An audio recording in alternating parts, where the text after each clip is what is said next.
ज्यांनी कर्मपरगीता म्हणून टिळकांचं पावलोपावली खंडन केलेलं आहे. ह्या महापुरुषांनी जे महाभारतावर लिहून ठेवलं आहे, काही गोष्टी अशा आहेत, समजा यास्काचार्य सायणाचार्य हे जर नसते तर आपल्याला वेदाचा म्हणजे वेदाच्या रुचीचा अर्थही कळला नसता. स्वामी दयानंद ते जाऊ दे, साकार निराकाराचं, पण दयानंद जर नसते ना आपल्याला ब्रह्मसूत्राचा अर्थ कळाला नसता आणि आरण्यकाचाही कळाला नसता. तुम्ही जे उन्हात बसलेले लोकांना तुमच्या तोंडावर ऊन आहे, खूप जागा आहे सावलीत, उन्हाचा त्रास सहन करू नका, थोडं सरकून जा आणि ती या बाजूला येऊन बस. मी थोडंसं तुम्हाला सकाळचं कुंतीचं कॅरेक्टर सांगतो. थोडंसं कुंती सगळ्याला माहीत आहे, ओरिजिनॅलिटी महाभारतात आहे कुंतीची, पण कुंती करता अंशात्मक भागवत हे सगळं आहे वगैरे. महाभारतात रामोपाख्यान रामायणाच्या रूपाने आलेलं आहे, पण शॉर्ट. महाभारतात जे 2-4 उपाख्यानं आहेत ना, लोकोपयोगी आणि अतिशय प्रबोधक. एक नलोपाख्यान आहे, एक ययातीचं आख्यान आहे, एक शाकुंतला आहे आणि एक सावित्रीचं उपाख्यान आहे. मी आज तर थोडंसं कॅरेक्टर सांगून अवांतर थोडा सांगण्याचा प्रयत्न करतो.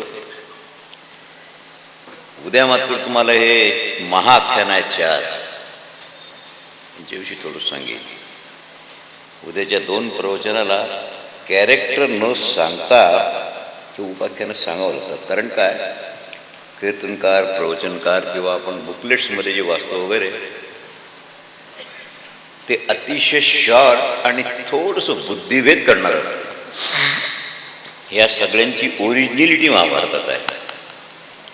ओरिजिनल ज्या कथा आहेत ते भारतातून मंथन करूनच काढावं लागते. मी थोड्याशा प्रयत्नाने तुम्हाला सांगतो. सकाळी आपण कुंतीकरता जे बोललो, कुंती म्हणजे वयाच्या 14व्या वर्षापासून दुःख ते मरेपर्यंत दुःख म्हणजे कुंती. एकही सुखाचा दिवस त्या माऊलीच्या जीवनात उगवला नाही. सुख आपण ज्याला म्हणतो असे फार थोडे दिवस. राजसूय यज्ञ पांडवांनी केल्यानंतर त्याची जी भरभराट होती इंद्रप्रस्थाची, इंद्रप्रस्थ म्हणजे आजची दिल्ली, बस तेवढा काल. अगदी थोडे दिवस सोडून दिले तर दुष्टांना सज्जनाचं चांगलं कधीच पावत नाही, अनियम असतो. म्हणून कौरवांनी द्यूत वगैरे हे सगळं करून त्यांचं सुख हरण करून घेतलं. तसं भगवंतानी द्यूत ही माझी विभूती आहे कबूल केलं, सांगितलंच आहे आपल्याला 10व्या. पण त्याचं स्वरूप कळावं आणि वेळ कळावी. हे द्वापरातलं आहे. आपण कलीत त्याचा विचार करतो. जुगार व्यसनरूप असते, महात्म्यांचं भजन व्यसनरूप असते. जसं व्यसनात वस्तू वाचून माणूस राहू शकत नाही ना, तसं भजना वाचून न राहणे याला व्यसनरूप भक्ती म्हणतात. आणि जुगारची ड्युअलिटी, जुगार जो होतो ना तो एकट्यात कधीच होत नाही, त्याला द्वैतच लागतं. एकट्या म्हणून जुगार काय खेळणार आहे? तुम्ही चेस खेळायला बसले, बुद्धिबळती 2 माणसं लागतात. आता इथे आपण बोलून राहिलो द्वैत आहे, मी बोलणार तुम्ही ऐकणार. द्वैतातून काही होतच नाही. माध्यम द्वैताचं आहे, कारण तुम्हाला अद्वैतापर्यंत जायचं आहे. सरळ सरळ आहे.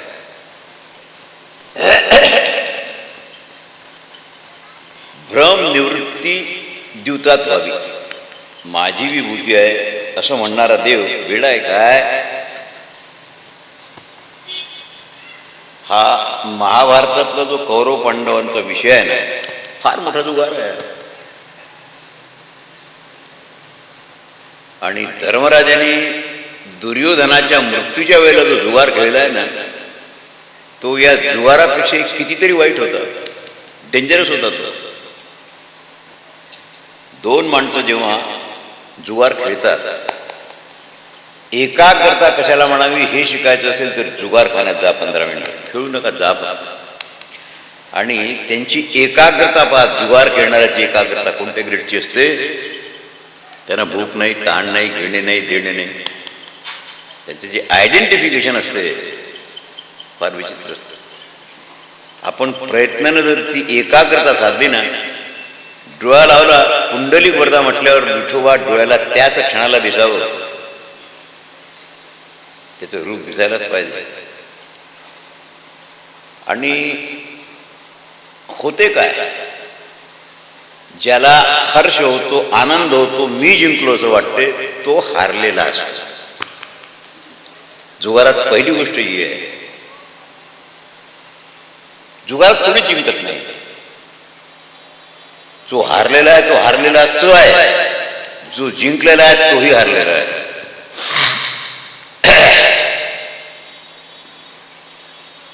दुर्योधन आता मरेल 10-15 मिनिटात, म्हणून ज्येष्ठ आणि श्रेष्ठ म्हणून धर्मराज युधिष्ठिर त्याच्याकडे गेले.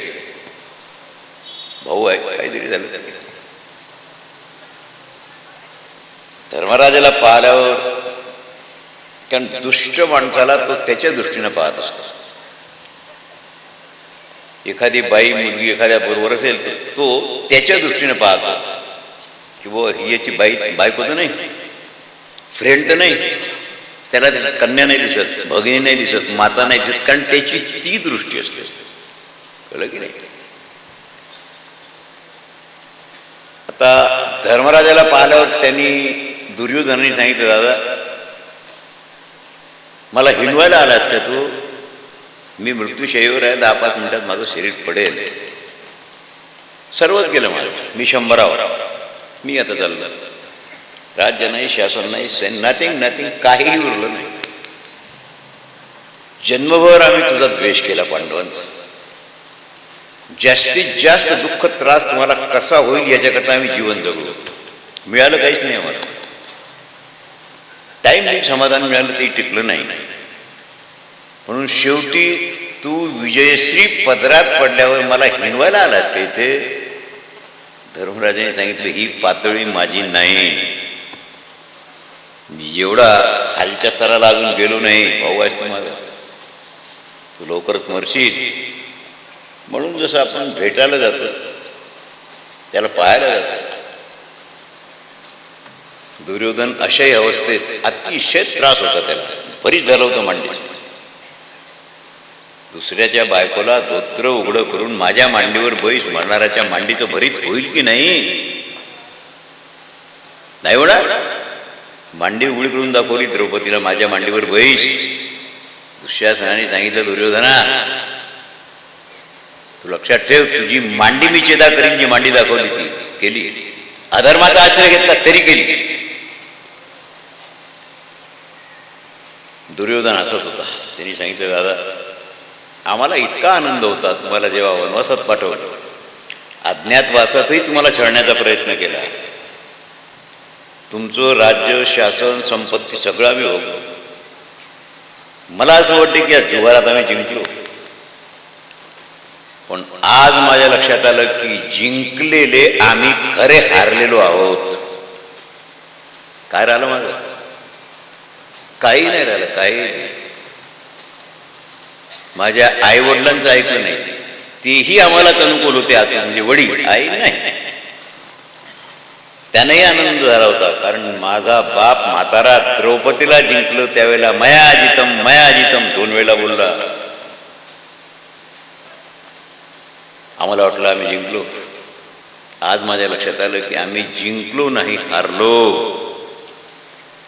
आणि धर्मराज तू ऐकून घे, तूही जिंकलेला नाहीस. You win the battle only, not the war. And war is different from the battle. तुम्ही लढाई जिंकू शकता, युद्ध नाही. रात्रंदिवस आम्हा युद्धाचा प्रसंग. वराची वाणी साहित्यिक वाणी आहे. आत्ता या क्षणाला तू जिंकलेला आहेस, मी हारलेला आहे. पण तू जिंकलेला आहेस काय? कोण उरलं तुमचं? 5 भाऊ सोडून 12 पुत्र आहेत तुम्हाला. आहे कोणी? कोणी आहे काय? नाही. काय राहिलं तुमच्याजवळ? तुमचे इष्ट मित्र सगळे सोयरी संबंधी सगळे खलास. म्हणून तुलाही असं वाटू देऊ नको की मी जिंकलो. तूही जिंकून हारलेला आहेस. जुगारात जे हारतात ते हारतातच, जे जिंकलेले असतात तेही हारलेले असतात. पण माझा एक वैश्य कन्येच्या पोटातून जन्माला आलेला भाऊ युयुत्सू, तो मात्र थोडाफार बरा जिंकलेला आहे. तुम्हाला माहीत असेल, कदाचित नसेल. पिता सांगितल्यानंतर भीष्म द्रोणाला प्रणाम केला धर्मराजांनी वगैरे, आणि रथावर आवाहन केलं दादाने धर्मराजांनी. शत्रू पक्षातला कोणी वीर आमच्या पक्षात येणारा असेल तर आम्ही त्याचं स्वागत करतो. त्यांनी त्याचा रथ आमच्या बाजूला आणावा. दुर्योधनाच्या डाव्या बाजूला त्याचा भाऊ युयुत्सू हा 101वा, 100त नाही. ज्या वेळेला 2 वर्ष गांधारीच्या उदरात गर्भ होता, प्रसव होत नव्हता, त्यावेळेला तिनं मुष्टी प्रहार केला पोटावर आणि मांस पिंड बाहेर निघाला. तेव्हा दासीला सांगितलं टाकून दे उकरड्यावर नेऊन, काय करायचं. महर्षी व्यास आल्यानंतर त्यांनी सांगितलं, पोरी मी तुला आशीर्वाद दिला 100 पोरं होती. तो मांस पिंड त्याच्यात प्राण आहे, फेकू नको आणि इकडे. आणि मृत्तिकेच्या उपाधीत 100 पीसेस केले त्याचे. श्याम वर्णाच्या गायीच्या तुपात ते टाकले. त्यात यंत्रीय आहे, तंत्रीय आणि मंत्रीय आहे, तिघांचा समावेश केला. गांधारीने सांगितलं सासऱ्याला, व्यासाला, महाराज पोरं 100 होतील तुमच्या कृपेनं, पण आमच्यावर ऋण माझ्या पतीवर आहे कन्यादानाचं. माझं लग्न झालं, यांनी दान घेतलं, ते दान कसं भेटेल? पृथ्वी दान केल्यावर तुमचे दान भेटत नाही. साधारण लोक आहात तुम्ही, तुमच्यावर ऋण आहे. पुढच्या माणसानं स्वतःच्या कन्येचं दान केलेलं आहे तुम्हाला. ते काय धनानं दुसऱ्या कशाने? दानानंच भेटेल. दान घेतले तर पाप असते, ते तुम्हाला निवृत्त करावं लागेल. म्हणून ज्याच्या पोटात कन्या नाही त्याचं जीवन व्यर्थ आहे. दुसऱ्याच्या मुलीचं लग्न करावं लागतं, दान करावं लागते. म्हणून 1 तुकडा जास्तीचा कर आणि कन्येला जन्माला घाल. व्यासांनी 101वा तुकडा केला. ती दुःशिला झाली दुर्योधनाला, एकच बहीण. सिंधू नरेशाला दिली होती जयद्रथाला.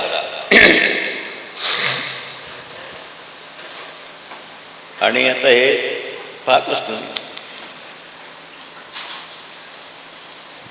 आता त्याचं कारण मी परवा सांगितलं होतं, 3 कारण असतात त्याच्यात. ते काही का असे ना, पण 100 करोड जन्माला आले. लहान मोठा क्रमानं लावावा लागला, कारण एका वेळेला 100 जन्म आहे ना, क्रम लावावा लागला. एखाद्या बाईला जुळं होते, जुळं हिरण्याक्ष हिरण्यकश्यपू जुळं होतं. लहान मोठा कोण आहे, मोठा कोण आहे? जो पहिल्यांदा जन्माला येतो ना तो लहान असतो. मागून जन्माला येतो तो मोठा असतो. तुम्ही एका डब्यात लाडू ठेवले, एक लाडू आधी ठेवला, दुसरा लाडू नंतर ठेवला. काढताना वरचा काढता, म्हणजे नंतर ठेवलेला पहिल्यांदा काढता, म्हणून तो नूतन आहे, तो लहान आहे. आधी नंतर जन्माला येतो तो मोठा. जुळ्यात हे प्रमाण. लहान मोठा नक्की आहे, कोण आहे आपल्याला कळवलं. सार काय त्याचा. दुर्योधन म्हणतो आम्ही बापाचं ऐकलं नाही, आणि तोही पुत्रस्नेहामुळे आमच्या पापाला अनुमोदन देतच आला. कारण त्याच्या सही वाचून लाक्षागृहात आम्हाला जाळता आलं नसतं. दुर्योधनाला परवानगी धृतराष्ट्राची घ्यावी लागली आणि जाणून त्यांनी दिली. विदुराने ओळखल्यावर सांगितलं, दादा तुला नाही शोभलंय. तू त्यांना यश म्हणायचं कारण नव्हतं. त्याच्या चित्तात एक क्रोध होता. क्रोध, मी ज्येष्ठ आहे पण आंधळा असल्यामुळे या भारताचा राजा मला होता आलं नाही म्हणून धाकट्याला पंडूला राजा केली. ही आपली नीती आहे, भारताची धर्मनीती आहे. म्हणून दुर्योधन म्हणतो, पित्यानी आतून अधर्माला सहाय्य केलं पापा, आम्ही अधर्मी होतोच, त्यात आम्हाला अधिक पाप करायला प्रवृत्त करणारा आमचा मामा होता शकुनी. त्याचा प्रभाव आमच्यावर एवढा होता, तो जे बोलतो ते आम्हाला खरंच वाटे सत्य. आणि आम्ही त्याच्या आहारी गेलो. मी थोडंसं दुर्योधन सांगितलं तुम्हाला उद्या. दुर्योधन वाईट आहे पण जसं आपण समजतो एवढा वाईट नाही. दुःशासन वाईट आहे, त्याच्यात एकच दोष होता, दुर्योधन सांगेल ते त्याला प्रमाण वाटत असं वाटेवर मे बी. आता मी मरतो, माझा काही प्रश्नच नाही, पण तू जिंकलेला असूनही हारलेला आहे म्हणून आपण समदुःखी आहोत. आता हे रक्तानं भिजलेलं सिंहासन आहे, याच्यावर बसून तू सुखानं राज्य कर असं बोलला धर्मराज युधिष्ठिरला दुर्योधन. दादा काय बोलले, खाली मान घातलं निघून. त्यांचं चिंतन सुरू होतं की आता उद्या राज्याभिषेकाचा प्रसंग येईल, मी कसं वागू. म्हणून शांती पर्वाचा जन्म झाला, अनुशासन पर्व जन्माला आला, भीष्माचार्यांना गळ घालावी लागली. देवही समाधान करू शकले नाही धर्मराज युधिष्ठिराचं. भीष्माचार्यांनी हे सगळं त्याच्या गळी उतरवलं. त्यावेळेला राज्याभिषेक झाला. घोड्यावर बसून रथात गेले नाही, 32 बैलाचा रथ, 32 बैल जुंपलेले. कारण अश्वशूद्र आहे, वृषभ वैश्य आहे, प्रत्येकात 4 वर्ण आहे, देवी देवता माणूस वनस्पती फळ, प्रत्येकात वर्ण व्यवस्था आहे. आपण बाभूळ तोडून वखर बनवतो की नाही, आंब्याचं बनवतो काय, नाही, टिकणार नाही ते, कारण बाभूळ शूद्र आहे, सेवा द्यावी लागते. फळाचा वृक्ष वैश्य आहे, शमी वृक्ष क्षत्रिय आहे, हे पाहावं लागेल तुम्हाला. त्याच्यात ब्राह्मण कोण आहे, पिंपळ ब्राह्मण आहे, औदुंबर ब्राह्मण आहे, म्हणून या वृक्षाची पूजा करतो आपण.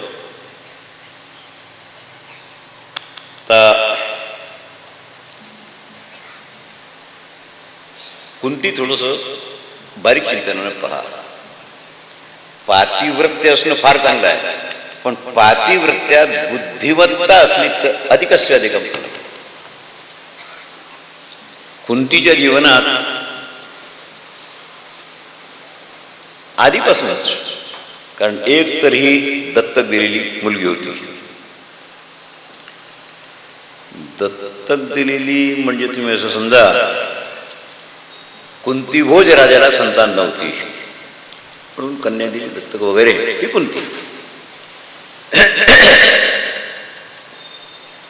दुर्वासासारखे महात्मे 1000-2000 शिष्य सोबत असत आणि पावसाळ्यात कुठेतरी चातुर्मास करायचा म्हणून एखाद्या राजाच्या आश्रयाला राहत. एवढी माणसं जीव घालायची महिना म्हणून. एकदा कुंती भोजाकडे होते, मी तुम्हाला परवा सांगितलं. आणि कुंती भोजाने कुंतीला सांगितलं, कुंती तू 15 वर्षाची आहेस, तुझं टीनेज नाही आहे आता, तुला कळते सगळं.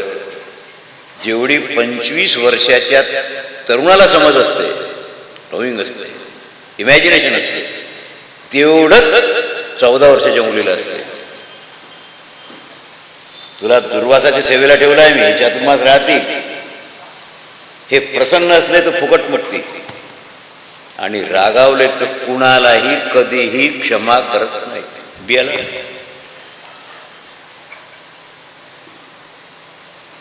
आता सुखानं पार पडले 4 महिने. जाण्याचा दिवस उगवला. दुर्वासाने सांगितलं, पोरी माझी सेवा तू केलेली आहेस, संताची सेवा निष्फळ जात नाही, मी तपस्वी आहे, माझ्याजवळ बल आहे देण्याचं, सांग तुला काय देऊ. तिने सांगितलं, महाराज मी व्यापारी नाही, माझी सेवा कमर्शियल नव्हती, तुमच्याजवळून काही मिळवावं, मी हार्टली सेवा केलेली आहे, ही मला याही जन्मात पुढच्या जन्मात उपयोगी पडेल, माझ्याजवळ गाठोडं झालंय पुण्याचं, मला काही नको. दुर्वास थोडंसं रागीट होते, तुम्हाला सगळ्याला माहीत आहे. त्यांनी सांगितलं, माझा अपमान करू नको, माग म्हणजे माग. आता माग म्हणजे माग तर कसं काय करावं, तुम्हाला वाटलं ते ठीक. त्यांनी सांगितलं, असं कर, मला तुझं भविष्य कळते आहे, माहीत आहे मला, पुढचं भविष्य जाणून मी तुला विद्या देतो. यम यम द्वेवम त्वमेवेत मंत्रोणावाहमिष्मती तस्य तस्य प्रसादेन पुत्रस्त भविष्य फलती. मी तुला मंत्र देतो, त्याचा विधी सांगतो, विधीवरून मंत्र फलीभूत होत नाही, त्या विधीनं या मंत्राला उच्चारित केल्यावर तू ज्या देवतेचं नाव त्यात गुंफशील तो तुझ्या आधीन होऊन तुझ्याजवळ येईल. हा अनुग्रह. तस्य तस्य प्रसादेन ती ती देवता, आणि पुत्रस्थ पुत्र प्रदान करील तुला, कोणती देवता असो, काही का असायचं. दुर्वास निघून गेले. आता 14-15 वर्षाच्या पोरीला काय विशेष करणार आहे. तिने सांगितलं, प्रयोग म्हणून, ट्रायल म्हणून आपण हे खरं आहे काय बघू. विश्वास ठेवा, साधू संतावर गुरुवर विश्वास ठेवा.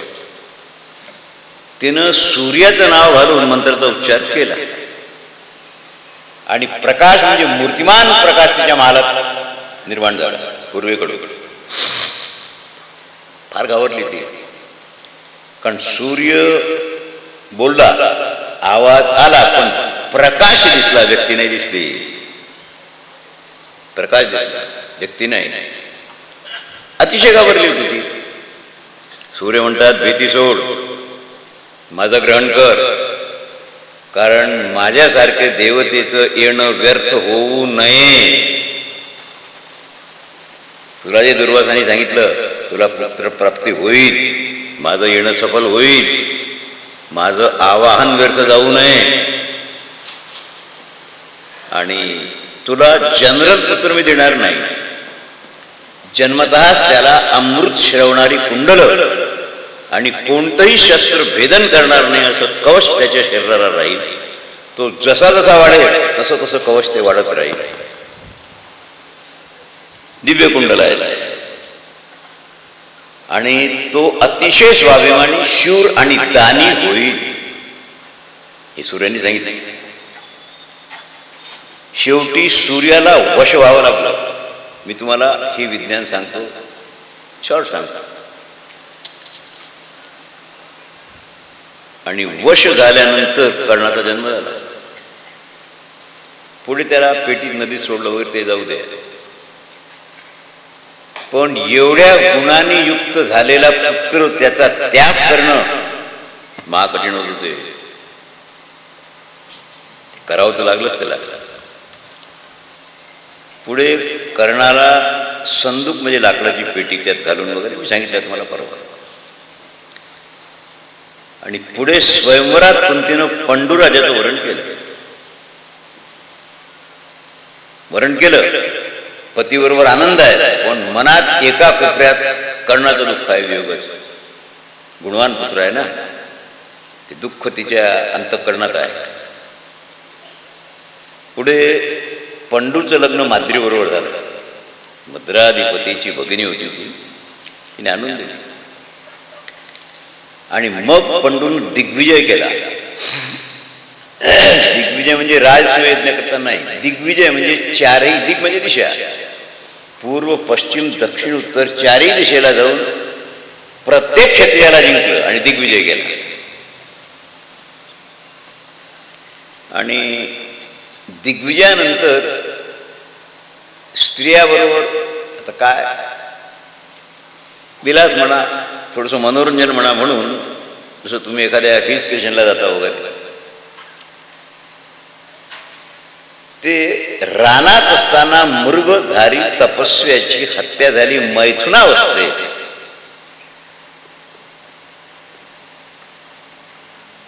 मैथुन कर्मातून निवृत्त होईपर्यंत वाट पाहिली नाही, बाण टाकला.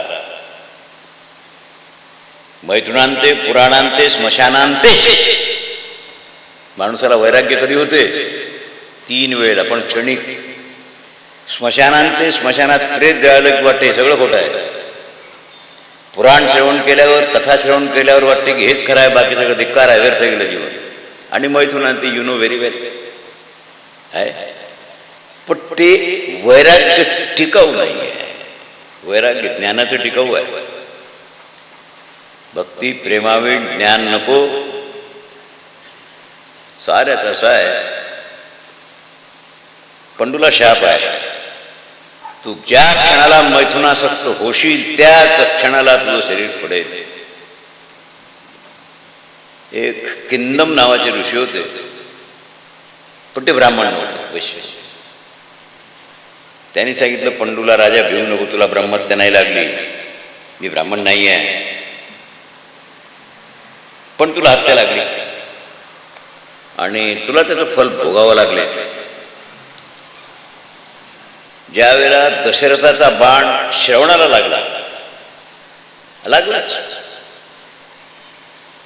छातीत बाण घुसलेला होता. आवाज आला की खाली उतरले, बाण उपसला की मेला. बाण उपसण्याच्या आधी कोण आहेस त्याला विचारलं.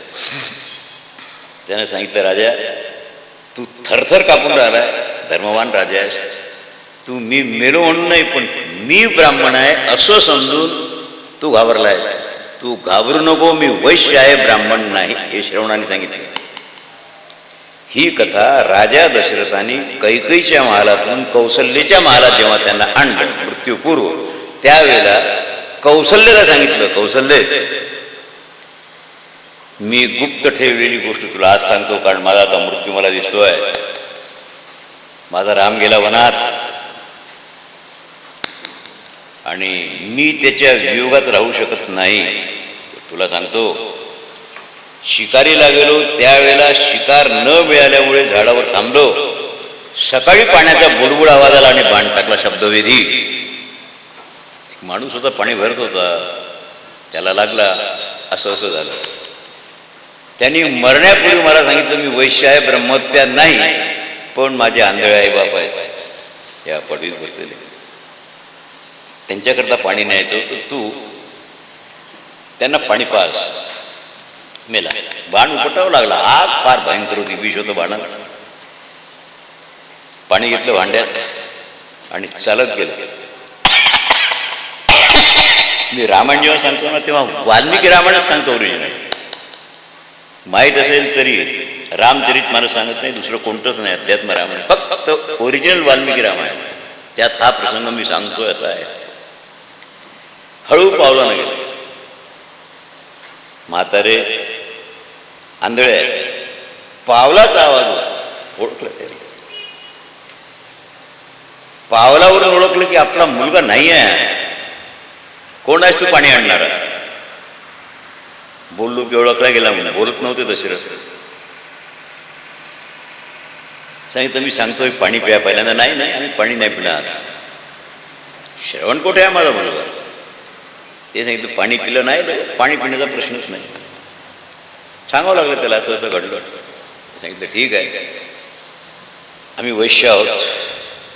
माझ्या मुलांनी 68 तीर्थ आम्हाला घडवले कावडी. आई बापाला आंधळ्या 68 तीर्थ खांद्यावर वाहणाऱ्या माणसाला बाण लागून शेवटच्या तीर्थावर दिला तो मरावा. काय कारण आहे? कारण तर आहे की नाही. हा गा रोग काही रोग आवडे दरिद्र दरिद्रिया परी भोग विजय बळीया अदृष्टी जेणे. हेच उत्तर आहे त्याचं. पाणी नाही प्यायलं. त्यांनी सांगितलं, राजा तू चक्रवर्ती राजा आहेस, आम्हाला ऐकून माहीत आहे तुझी कीर्ती आहे, पण आमच्या पोराला याप्रमाणे मृत्यू आला म्हणून माझा शाप आहे तुला, तू पुत्र पुत्र करता करता मरशील. फक्त एकट्या गुरुला वशिष्ठाला सांगितलं, बायकोल्याने सांगितलं. नाही तर आजकाल आपण बायकोपासून काही लपवून ठेवणं शक्यच नसते, कारण ती गुरुची गुरु आहे, तिच्यापासून काय लपवतात. वशिष्ठानं सांगितलं, महाराज असं असं घडलं. त्यांनी सांगितलं, भाग्यवान आहे, तपस्व्याचं वचन आहे, तुला मुलगा आहे काय? आहे काय? नाही. तुला शाप काय? पुत्र पुत्र म्हणून मरशील, म्हणजे पुत्र होईल ना. शाप नाही आहे, हे वरदान आहे, कळून घे. हे दशरथ कैकेयीला सांगतात अंत्य समयाच्या 22 मिनिटात. हे इतिहास ग्रंथ आहेत, रामायण असो महाभारत असो इतिहास ग्रंथ आहेत, भागवतात हे पुराण काढतायत. आणि ब्रह्मत्या तुला लागणार नाही, पण पाप लागेल, कारण मी मृग रूपात होतो, तू मला ओळखलं नाहीस. माणसाच्या वेशात असतो तो तपस्व्यावर बाण टाकला नसता. पंडूनं दोघी स्त्रियांना सांगितलं, असा असा शाप आहे, आता महालात कामाचे परमाणू आहेत, क्रोधाचे आहेत, लोभाचे आहेत, म्हणून आपण या घरात महालात राहणं बरोबर नाही. रामदास स्वामी मडी सोडून हनुमंताची कधीही 36 वर्ष फिरले, पण कुठे थांबले नाहीत, फक्त मारुतीची मडी. म्हणून त्यांचा अधिकार एवढा झाला होता की मतभेद झाल्यावर हनुमंताबरोबर वाद केला रामदास स्वामी. कथा सांगत असताना हनुमंतराय लंकेत गेले त्यावेळेला अशोकवनात पांढऱ्या रंगाची फुलं होती असं रामदास स्वामी बोलले. हनुमंतराय कथेला असता थाट दिशी उभे राहिले. त्यांनी सांगितलं, खोटं नको बोलू, लाल रंगाची फुलं होती, मी गेलो होतो. तू म्हणतो पांढरं, मी पाहिलं लाल रंगाची फुलं होती. हा वाद रामासमोर गेला. रामाने सांगितलं, हनुमंता, रामदास स्वामी सांगतात ते खरं आहे, फुलं पांढरी होती, मग मला लाल का दिसली? तुझ्या डोळ्यात क्रोध होता, अग्नी, याचा वर्ण लाल आहे, म्हणून तुला पांढरी फुलं लाल दिसली होती, पांढरी. देवाचा न्याय असतो, दृष्टी आहे. आणि वानप्रस्थ झाल्यावर पुढे पती आज्ञेनं पुत्र प्राप्ती करून घेतली, कारण कर्ण झाला होता ना, मंत्री तिला माहित होती. म्हणून पतीजवळ बोलावते नाही, आज्ञा घेतली पहिल्यांदा. माझ्या पोटातून मुलगा तुम्हाला मिळेल, या विधीनं, या यंत्रानं, या तंत्रानं. तू प्रयोग केला, हे सांगितलं की मी प्रयोग केला आणि कर्णाचा जन्म झाला नाही. हाचा गाढवपणा कोणत्याही मुलीनं किंवा स्त्रीनं करू नये. आम्ही फार स्पष्ट वक्ते आहोत. आधी माझा कॉलेजमध्ये हा बॉयफ्रेंड होता, हाकलून देईल, भांडण होईल, हे बोलायचं नसते. गेलं, कारण पोरी स्वतःला शहाणं समजतात. नाही, आम्ही काही लपत नाही तर मग जाय कोर्टात, डायव्हर्स होईल, कोण सहन करतो. बोलली नाही ती, कर्णाचा जन्म नाही बोलली पतीजवळ. धर्मराजाला सांगितलं, महाराज या प्रयोगानं मुलगा प्राप्त करून बोला कोणत्या देवापासून तुम्हाला पाहिजे. आणि आजचा दिवस पहा, युधिष्ठिर यमधर्मापासून जन्माला आला. धार्मिक मुलगा व्हावा म्हणून आवाहन यमधर्माचं केलं. जन्माच्या वेळेला पंचांगाची व्यवस्था काय होती धर्मराजाची? मी 5 पोरांच्या सांगतो तुम्हाला. चंद्र ज्या राशीला असेल ती तुमची रास असते कुंडलीत, आहे की नाही? ज्या दिवशी युधिष्ठिर जन्माला आले, चंद्रमा ज्येष्ठा नक्षत्रावर तुळेचा सूर्य होता आणि शुद्ध पंचमी होती. अभिजित मुहूर्तावर जन्म झाला. आता कुंडली मांडून घ्या, 2च मिनिटं लागतात कुंडली मांडायला. काय सांगा तुम्हाला, त्याचं काय गरज आहे? त्याचीच तर गरज आहे. तुम्ही गुणमेलन करता, 36 गुण मिळतील, 0 मिळतील, कशावर अवलंबून आहे? आता जे लव्ह मॅरेज करणार आहेत त्यांना याची गरजच नाही. लव्ह मॅरेज म्हणजे सकाळचा केलेला स्वयंपाक रात्री गरम करून खाणे, डॅक्स, दुसरं काही नाही आहे त्याच्यात. भोजन पण सकाळ रात्री गरम करून खा. इथे तर स्पष्ट आहे, युधिष्ठिराच्या जन्माच्या वेळेला ज्येष्ठा नक्षत्रावर तुलेचा सूर्य होता आणि शुद्ध पंचमी होती आणि मुहूर्त अभिजित मुहूर्तासारखा मुहूर्त नसतो. आकाशवाणी झाली, हा धर्मवान राजा कधीही चुकूनही याच्याकडून अधर्म होणार नाही. मग त्यांनी सांगितलं, वर्षभर झालं कुंती, धर्मशास्त्रात असं लिहिलं आहे, नीतिशास्त्रात, ज्याला एक पुत्र आहे तो निपुत्रिक आहे. असं कसं सांगितलं? तसंच आहे. एक पोरगा आहे, कधी मरून जाईल. म्हणून द्विपुत्रवानाला पुत्रवान म्हणतात, एक पुत्रवानाला निपुत्रिक म्हणतात. म्हणून तो दुसरा पुत्र वायुदेवतेचं आवाहन करून पुन्हा जन्माला घाला. ठीक आहे, काय नाही. वायुदेवतेचं आवाहन झालं, भीमाचा जन्म झाला. चंद्रमा मघा नक्षत्रावर आहे आणि बृहस्पती सिंह लग्नात त्रयोदशी युक्त आहे आणि दुपारी 3ऱ्या प्रहराच्या आरंभाला जन्म आहे. हे फार डिटेल सांगून आलो तुम्हाला. ओरिजिनल महाभारताच्या श्लोकाचा अर्थ तुम्हाला सांगा.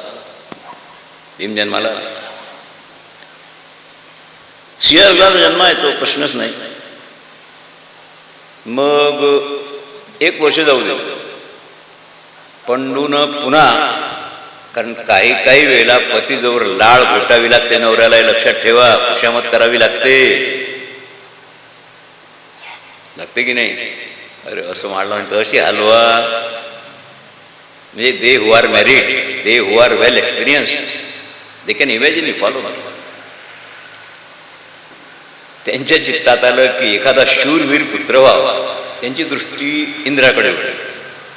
कुंती, मी तुला सांगतो, याच्यानंतर मी कधीच तुला काही म्हणणार नाही, एवढं माझं आहे, इंद्राचं आवाहन करून 3रा पुत्र निर्माण कर. तिने सांगितलं, महाराज तुम्ही लोभी आहात, तुम्हाला लालूच पैदा झालेली आहे, 2 पुत्र मी तुम्हाला दिले, मी क्षत्राणी आहे, काय अष्टपुत्र सौभाग्यवती करता का मला? माझ्याकडून ते होणे नाही. पण आता पुन्हा नाही बोलणार ना? नाही, आता नाही, बस एकदाच फक्त, बार 3दा नाही सांगितलं. नाही, अर्जुन जन्माला आले इंद्राच्या अंशाने फाल्गुन मासात पूर्वा फाल्गुनी आणि उत्तरा फाल्गुनी नक्षत्राच्या संधिकाला. उत्तरा फाल्गुनी आणि पूर्वा फाल्गुनी 2 नक्षत्र काय लावून येतात की नाही, त्याचा संधिकाल जन्म झाला. आणि हा जन्म झाल्यानंतर आकाशवाणी झाली नाही, पण कृष्णासारखा सावळा रंग, वर्ण, कुरळ केश, ते मुखावर त्यांच्या नूतन बालक एवढं आकर्षण फार होतं त्याच्यात अर्जुनात. आता आपण सांगितलंय काय नाही करणार. एकांतात धाकटी पत्नी माद्री तिनं पतीला सांगितलं, पंडूला महाराज, आता हिला तो 3 पोरं झाले, मला ते एकही नाही, हा मंत्र मला शिकव असं तिला सांगा. मी सांगितलं तर ते 34चं जमणार नाही, ती मला देणे नाही, पण तुम्ही आमचे दोघींचे पती या मध्यस्थी केली तर माझं काम होईल. त्याने सांगितलं, कुंतीचा स्वभाव तू जाणते आहेस, बायकाला भिवून वागत जा बरं. राजा पंडू भीत होता. प्रयत्न करतो म्हणला, प्रयत्न, गोड वाणीत अनुकूल काल पाहत जा. पंडूनं अनुकूल काल पाहिला की यावेळेला कुंती प्रसन्न आहे. प्रसन्न चित्ताच्या वेळेला मग खडा टाकून पाहत जा, भलत्या वेळेला भलतं काम करू नका. अगं तुझी बहीणच आहे की धाकटी, ती तुझी बहीणच आहे. आता तुला 3 पोरं 3 पुत्री, तुला एकदा, फक्त एकदाच वंश ओंडली तिला हा मंत्र शिकवतो. ती एक मुलगा पैदा करेल, दोघी सपुत्री व्हाल वगैरे वगैरे. कुंती असली. कुंतीने सांगितलं, तुम्हाला एकांतात ट्युशन मिळाली आणि माद्रीनं एकांतात ब्रह्मबोध केलाय तुम्हाला. बरं, आणि याचा बोलविता मला माहित आहे कोण आहे. माद्रीला सांगितलं, बैस माझ्यासमोर. हा विधी, हा मंत्र, कोणत्या देवाचं आवाहन करायचं तुझा चॉईस आहे. तिने विचार केला, आपल्या बापाला दुसऱ्यांदा हा मंत्र मिळणे नाही, एकदा मिळाला, हिला 3 आहे, आपल्याला 2 तर व्हावे. मग 2 देवता अश्विनी कुमार आहेत, अश्विनी कुमारचं आवाहन केलं. युगर आहे, डिवायडेशन आहे गर्भात. आणि नकुल सहदेव जन्माला माद्रीच्या पोटात. कुंतीने सांगितलं, फसवलं ना मला. तुला असं वाटलं की हिरा 3 आहेत. एका मुलाची कबुली दिली आणि 2 पुत्र पैदा करून घेतले. आता लक्षात ठेव, आता तुला तोंड नाही राहिलं माझ्याजवळ बोलायला. काय मृत्यू जवळ आला की कुठलं तरी निमित्त होते. माद्रीवर आसक्त होते पंडू. उन्हात केस वाळत बसली होती आंघोळ झाल्यानंतर एका खडकावर. नदीत आंघोळ केली, बसली. तिला पाहून बरेच दिवसापासून स्त्रीभोग घेतलेला नाही आहे आणि अनुकूलता वाटली. मी म्हणतो मृत्यू जवळ आला होता म्हणून अशी दुर्बुद्धी झाली त्यांना.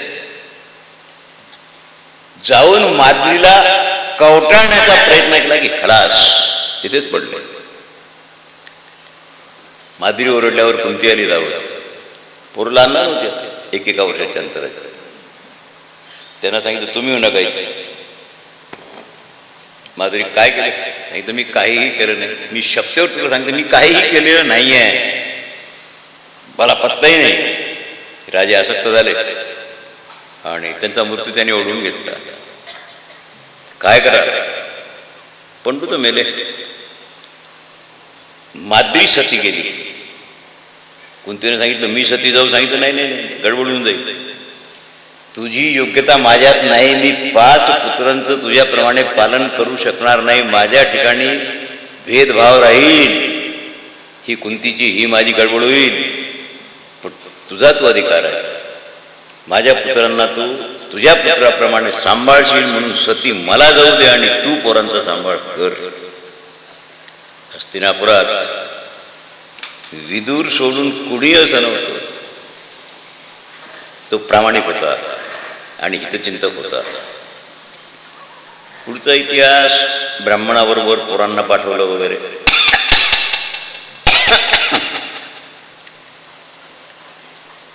आता कुंतीचं जीवन पुढचं तुम्ही पाहत राहा. भीमाला विष देणं दुःखीचं आहे. लाक्षागृहात जायला कुंती होतीच. जुगार झाला, सगळं माहित आहे.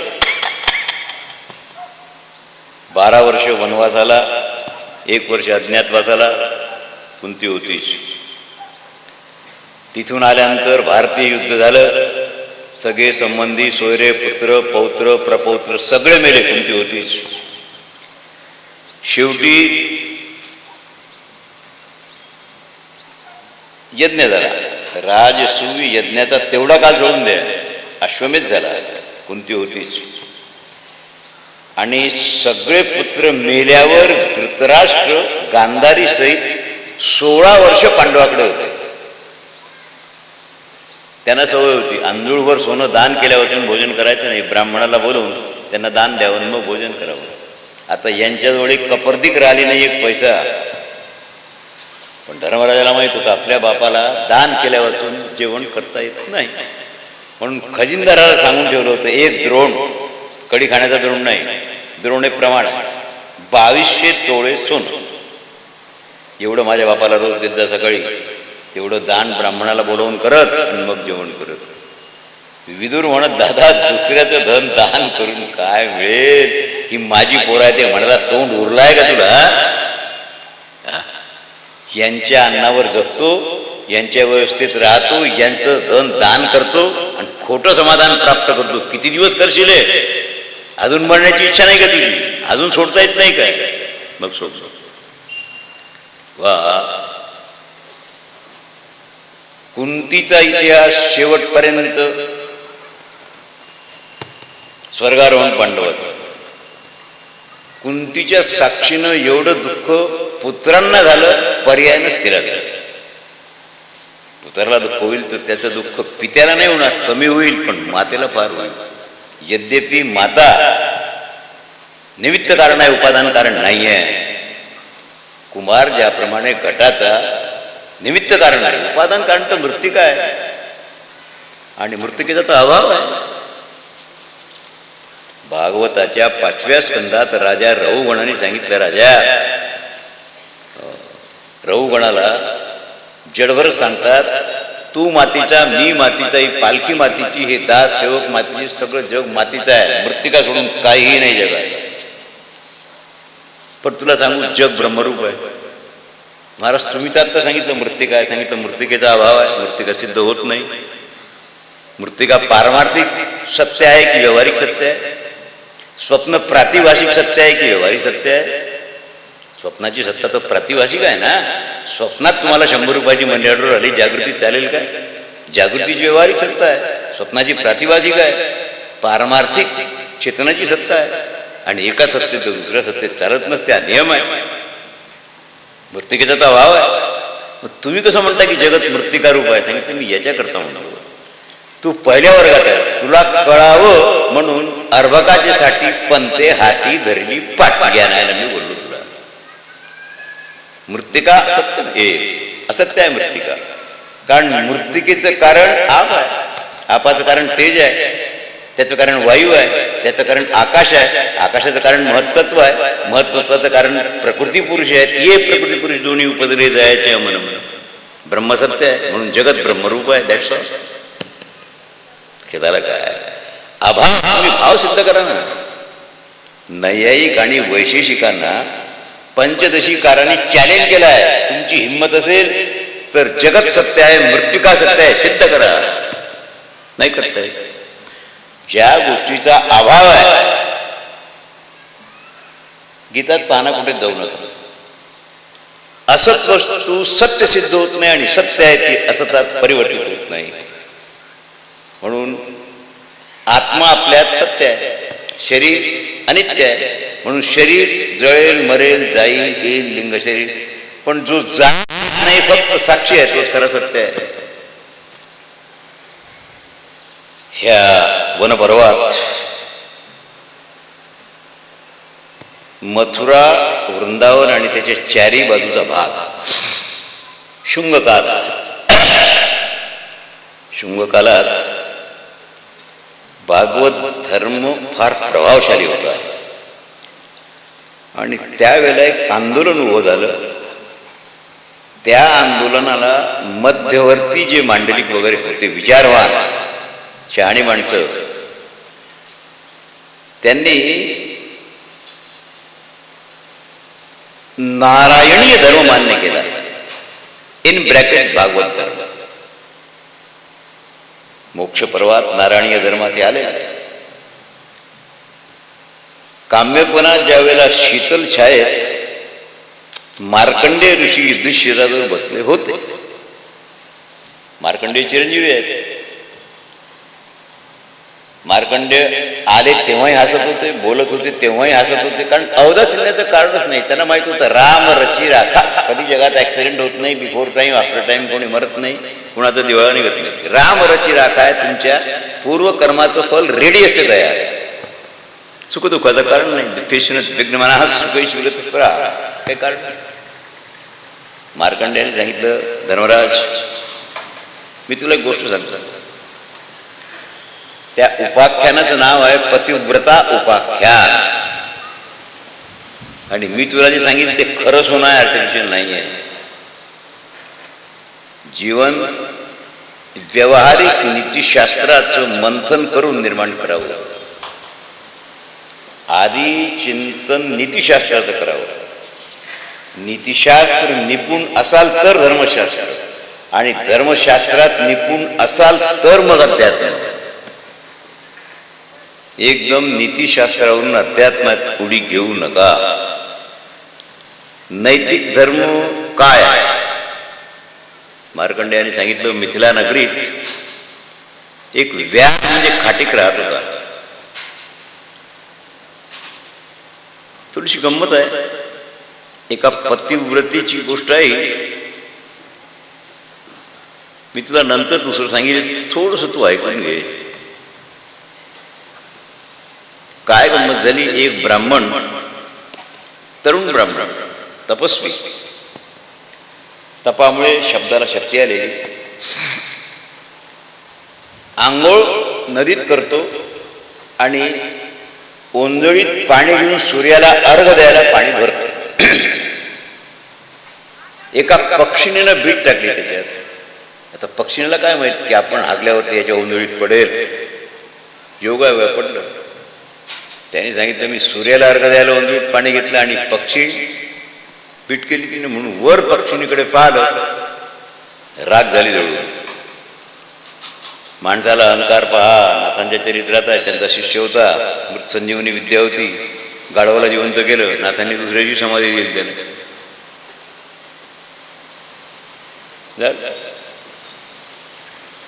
अहंकार. 12 वाजले. एवढी अडकवली. एका ग्रस्ताच्या घरी गेले. ओम भवती भिक्षांती. 5 मिनिटं झाले, 10 मिनिटं झाले, 15 मिनिटं झाले, 20 मिनिटं झाले. दारात उभे जायचे आणि भिक्षेकऱ्यांनी 3दा भिक्षांदेही म्हटलं तर माणसाचं पुण्य संपून जातं. त्याला लवकर देऊन रवाना करावं. आलीच नाही ती बाई बाहेर. 20 मिनिटानंतर आली. पतिव्रता स्त्री आहे. तुका म्हणे पतिव्रता तिची देवावरही सत्ता. आणि मांडव्य ऋषी नंतर आणि मांडव्य झाले. अतिवृद्ध. अंगम गलितम फलितम मुंडम उठता येत नाही, आंघोळ करता येत ती काहीच नाही. अंगणात बसले आणि एका वेश्येला पाहिलं जातं. बायकोला सांगितलं मला हिच्या घरी घेऊन जा. तर पतिव्रता स्त्री आहे. अंगावर धावली नाही ती. रांडीच्या घरी जाता काय? मी नाही करी. नाही नाही, आज्ञा पाळावी. धर्म जाण तेणू जाणा वर. त्या टोपल्यात ठेवलं.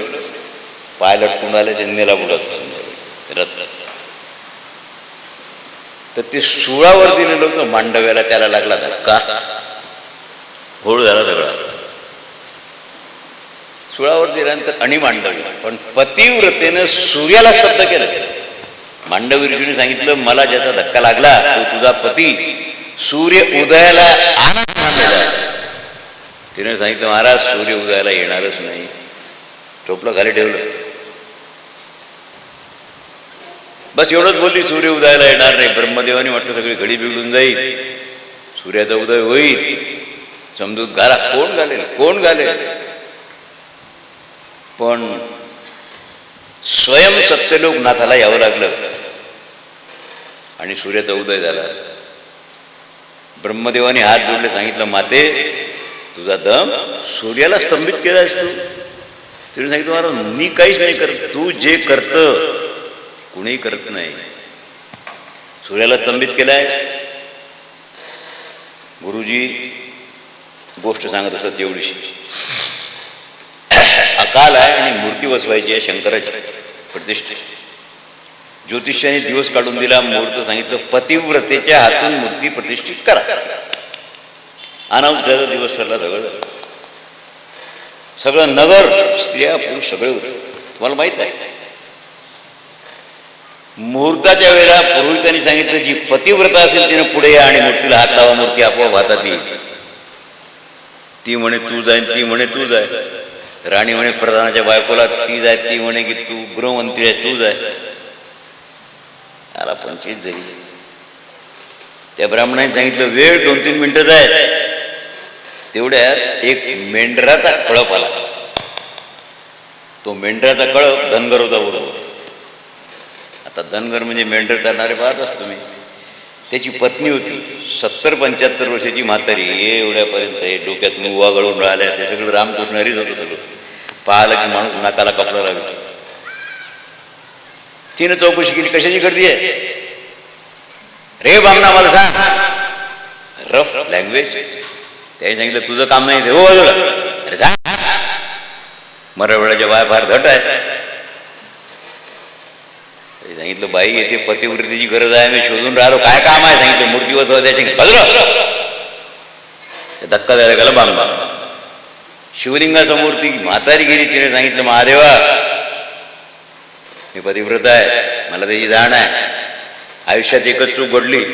हा माझा नवरा धनगर हा शिळे घेऊन आला आणि त्याला लागली तहान. त्यांनी नेहमीप्रमाणे मला हात माझे कणकेत भरलेले होते म्हणून त्यांनी पाणी मागितलं. मी सांगितलं की मडक्यात पाणी आहे तिथे घ्या. बस आयुष्यातली एक चूक त्याला हाताने पाणी घ्यायला लावली. ती विसर आणि प्रतिष्ठित मूर्ती हातावर आली की बसवायची. कुंडली गोरला हरी. काय करतात त्या ओंगळ्या विषयाला? पातिव्रत काय सोपॅस्टिक वस्त्रात असते काय की अलंकारात आहे काही